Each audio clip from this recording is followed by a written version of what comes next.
chères auditrices et auditeurs de la radio Passion culturelle. C'est Erline au micro dans votre émission L'intelligence patrimoniale.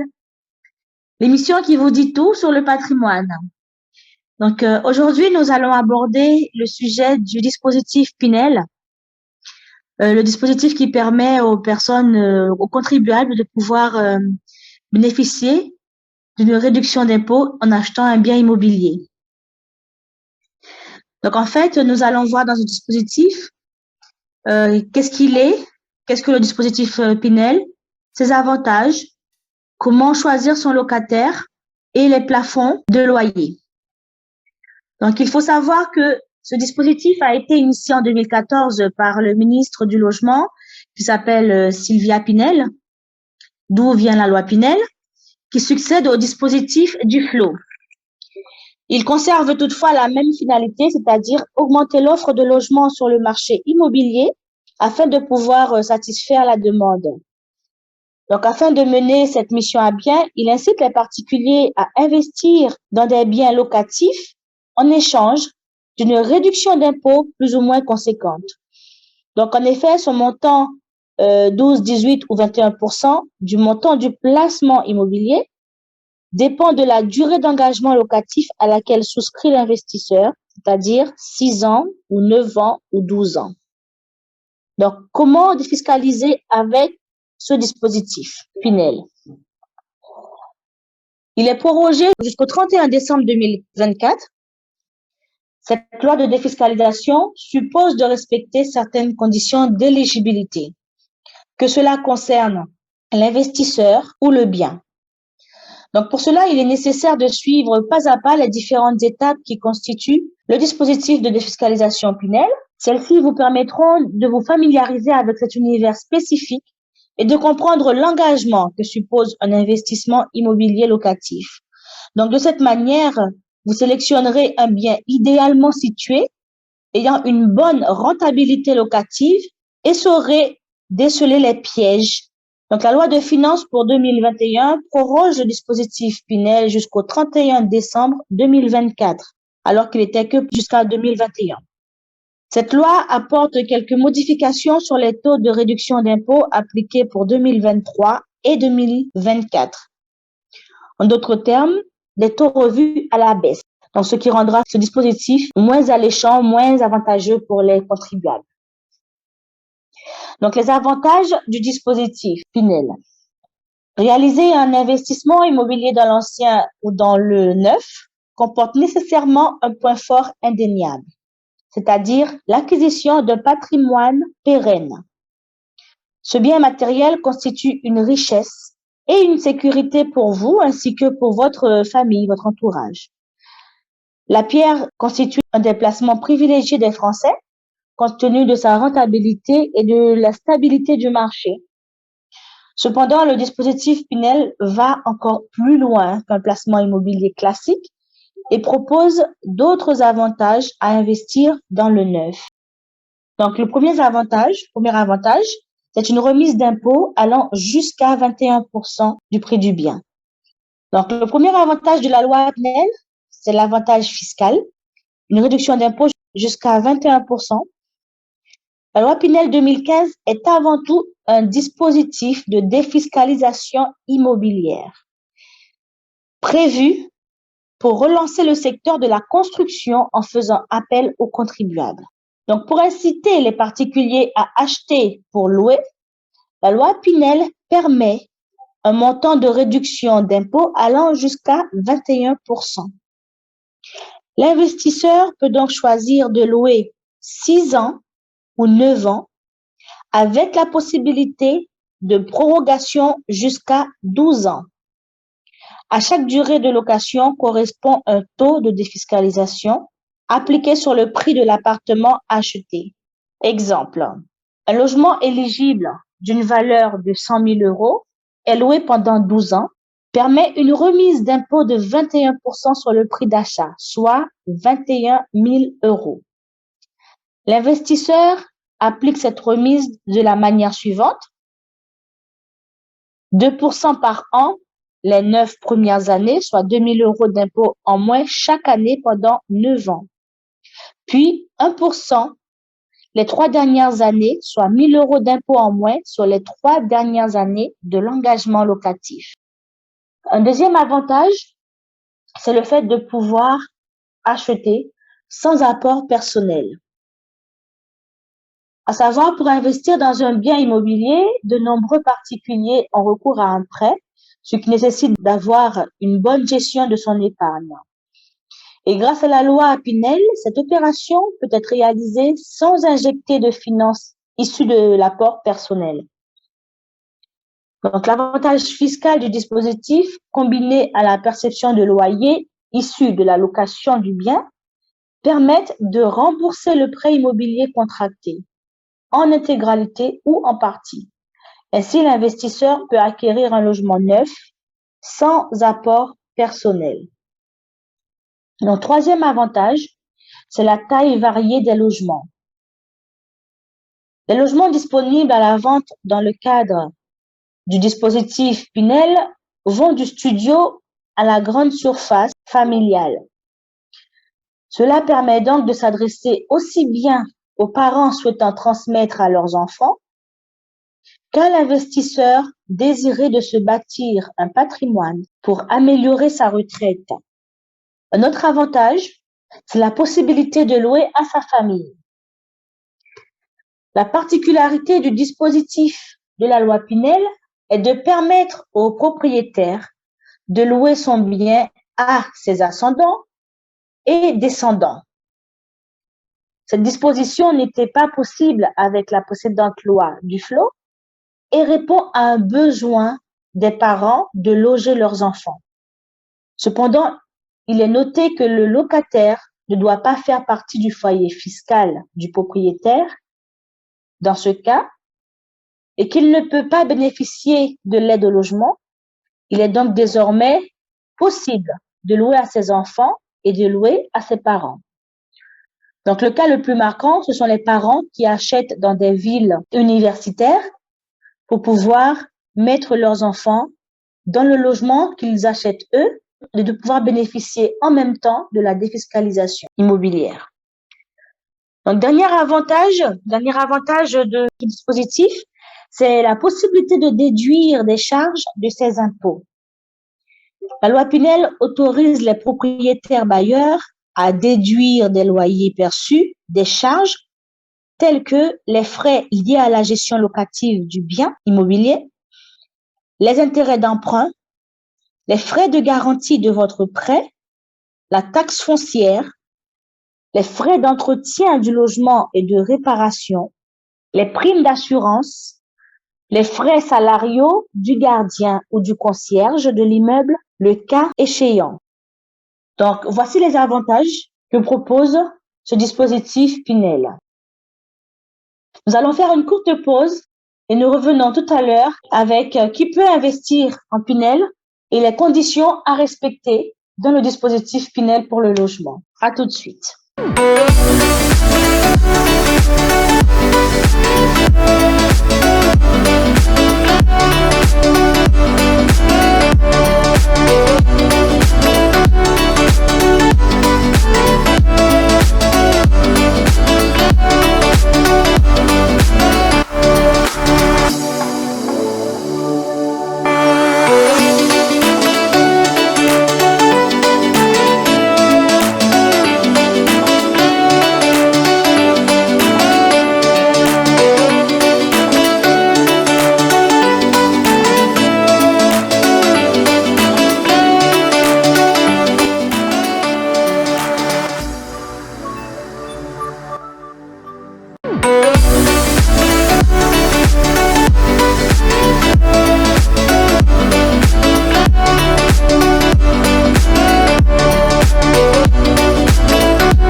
De retour dans votre émission, l'intelligence patrimoniale, l'émission qui vous dit tout sur le patrimoine dans la radio, Passion culturelle. Donc, nous allons voir ce que stipule le texte officiel. Donc, comme toute loi, l'investissement en Pinel est défini par un cadre législatif. Donc, celle-ci résume les conditions inhérentes à l'application de ce dispositif ainsi qu'à son attribution. Donc, c'est l'article 199 du Code général des impôts qui détaille chacun des points à respecter pour bénéficier des atouts de cette défiscalisation.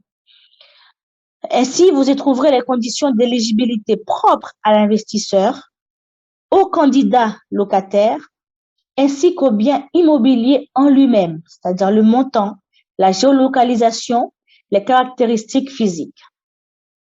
Cet article de loi définit également l'encadrement des loyers pouvant être fixés par les propriétaires bailleurs, ainsi que les plafonds de ressources auxquels sont soumis les potentiels locataires. Que dit cet article?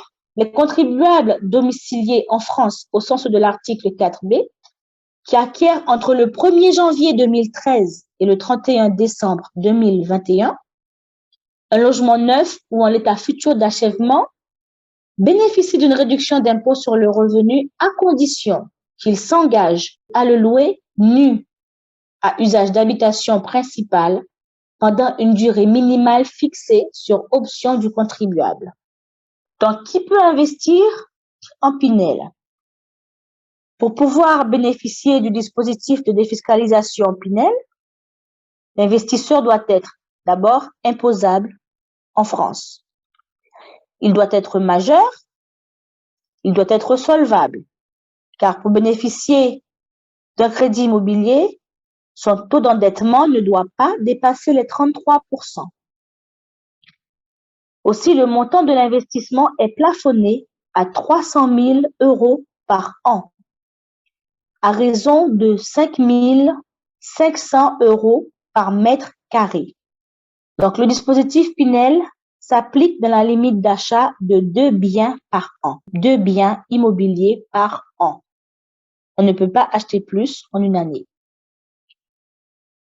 À noter, un investissement en Pinel devient intéressant pour l'acquéreur si ce dernier paye plus de 2 500 € d'impôts.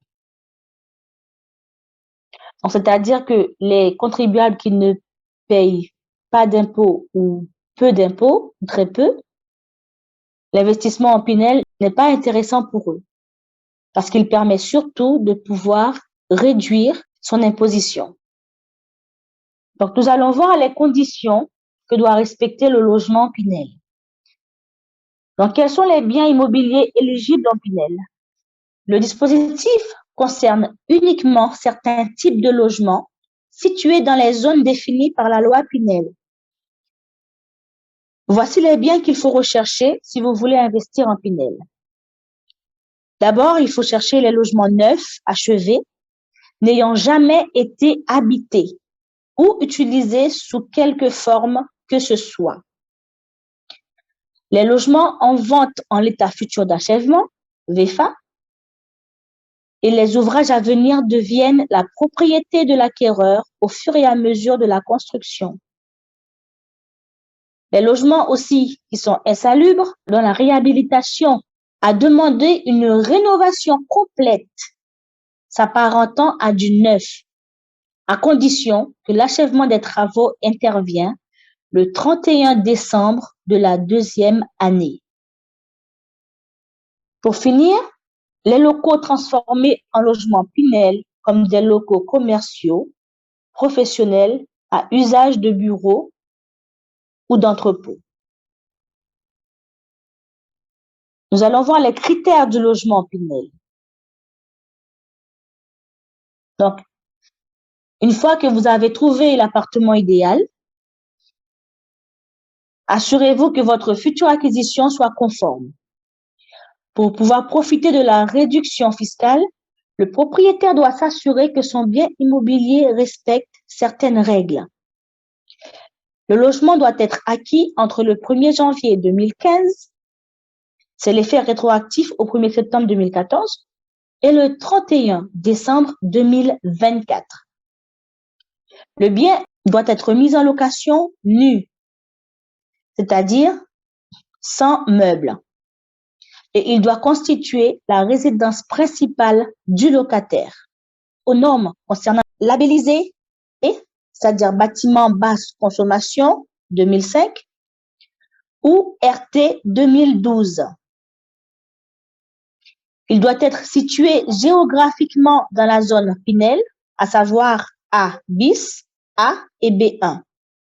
Sauf dérogation, les zones B2 et C ne sont plus éligibles depuis le 1er janvier 2018.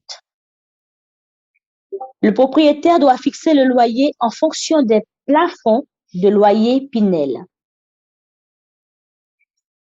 Donc, nous allons faire une courte pause et nous revenons tout de suite pour la suite de l'émission.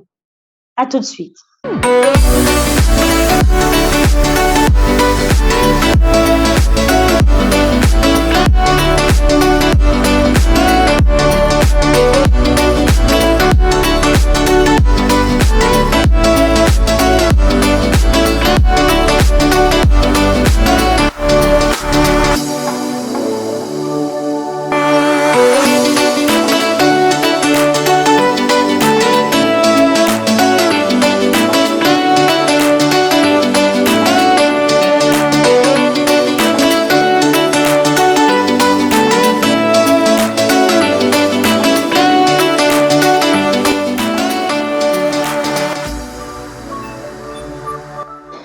De retour dans votre émission Intelligence patrimoniale, l'émission qui vous dit tout sur le patrimoine, avec Erline au micro.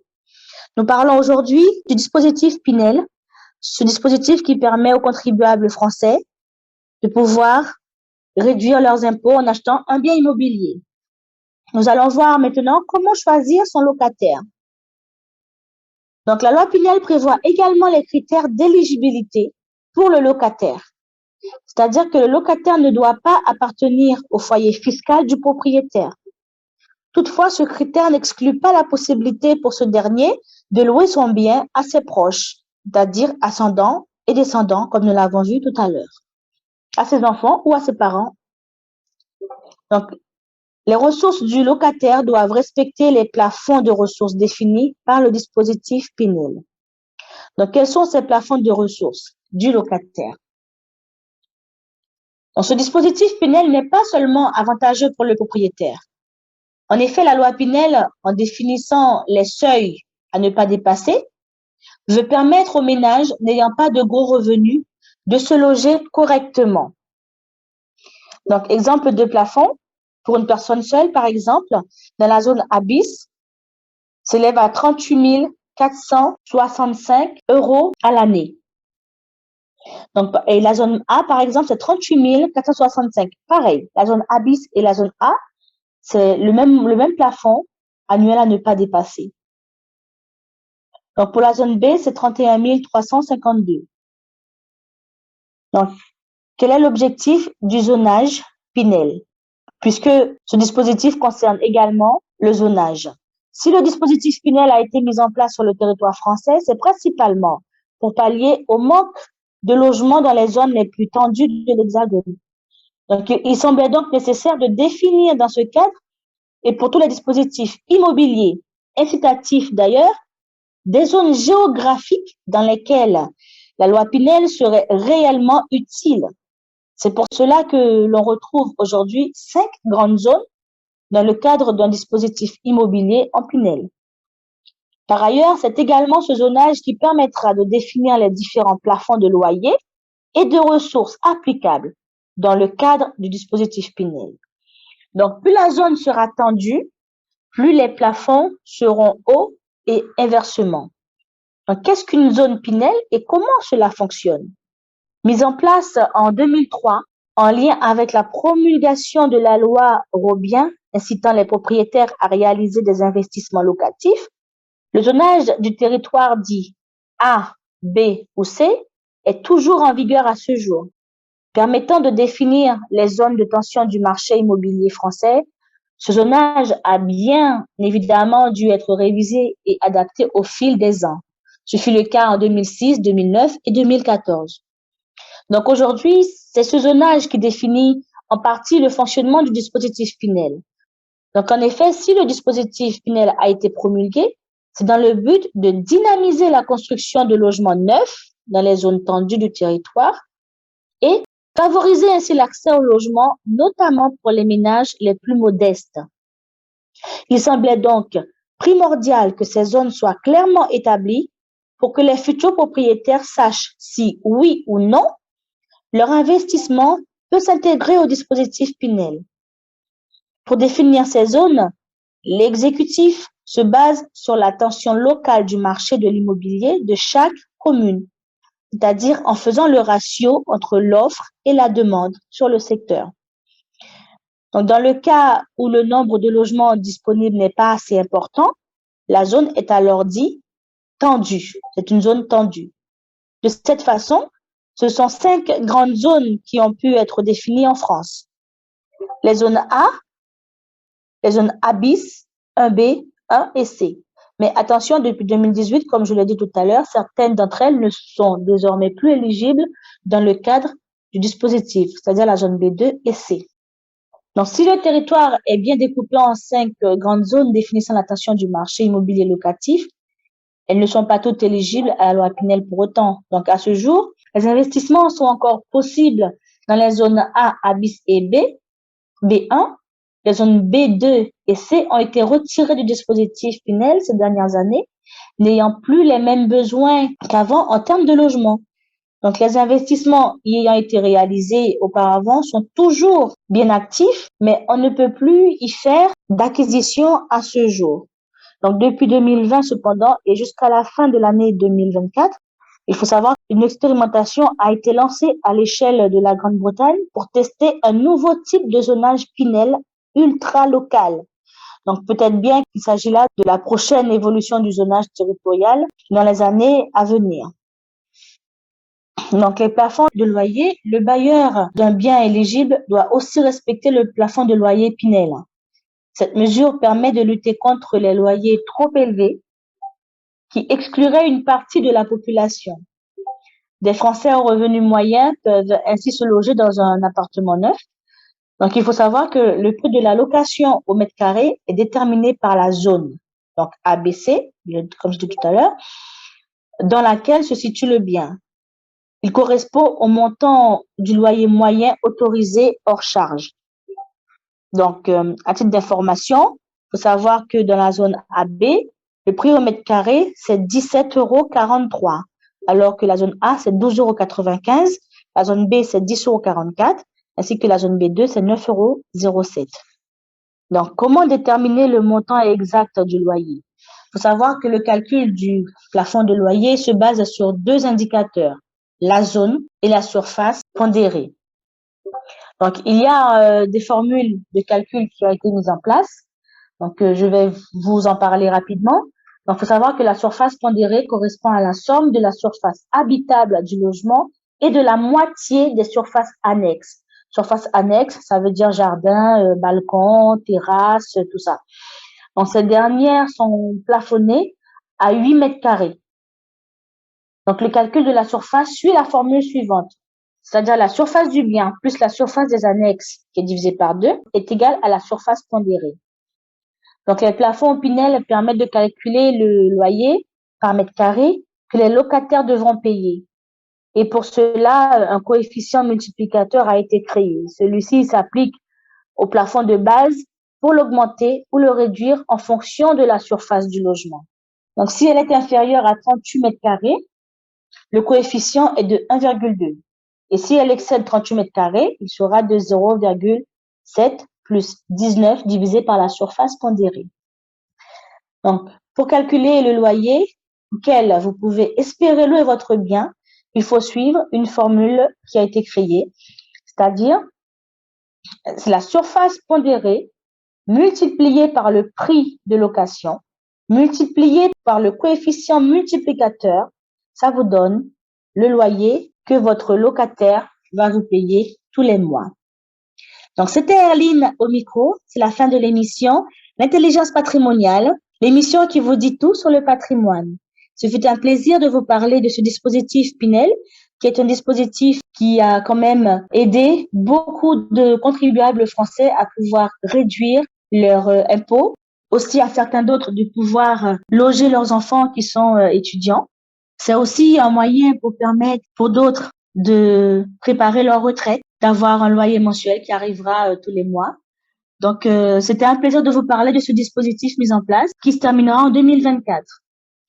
Donc, je vous dis à très bientôt et restez connectés sur la radio Passion culturelle. Et je vous dis à très bientôt pour une prochaine émission. Au revoir.